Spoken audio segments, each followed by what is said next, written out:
ఒక అడవిలో కొన్ని జంతువులు పక్షులు ఉండేవి. అక్కడ ఒక చెరువులో కొంగచేపలు ఏరుకుని తినేది. ఎవరైనా అడిగితే కాదనకుండా చేపలు పట్టి ఇచ్చేది. ఇలా అందరితో స్నేహంగా ఉండేది కొంగ. పక్షులు జంతువులు అన్నీ కొంగను మెచ్చుకునేవి.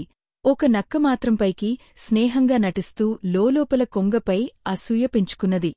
దానిని ఎలాగైనా అవమానించాలని అనుకున్నది నక్క. ఒకరోజు కొంగ వద్దకు వెళ్లి, రేపు మా ఇంటికి విందుకు పిలుస్తున్నాను, కాదనకు మిత్రమా అంటూ ప్రేమగా నటించింది నక్క. సరే మిత్రమా, నీవు ఇంతగా పిలిస్తే కాదంటానా అని ఒప్పుకున్నది కొంగ. మరుసటిరోజు కొంగ వెళ్లేసరికి పాయసం, చేపల పులుసు కొన్ని రకాల వంటకాలు అన్నీ చేసి వెడల్పాటి పాత్రలో పోసి కొంగ కొరకు ఎదురుచూస్తున్నది నక్క.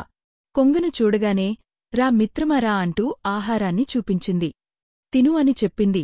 నక్క తినడం ప్రారంభించింది. కాని కొంగకు వెడల్పాటి పాత్రలోని ఆహారం తినరాలేదు.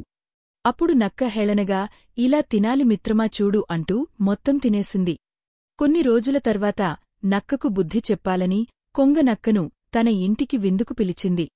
పొడవాటి పాత్రలో పాయసం పోసి, తాగు మిత్రమా, పాయసం చాలా బాగుంది అంటూ, ఇలా తాగాలి చూడు నేను చూపిస్తాను అని తన ముక్కును పొడవాటి పాత్రలో పెట్టి పాయసం అంతా తాగేసింది కొంగ. ఇంత రుచికరమైన పాయసం తాగలేకపోయావు మిత్రమా అంటూ హేళనగా నవ్వింది కొంగ. నేను చేసినదానికి సరిగా బుద్ధి చెప్పినది అనుకున్నది నక్క లోలోపల.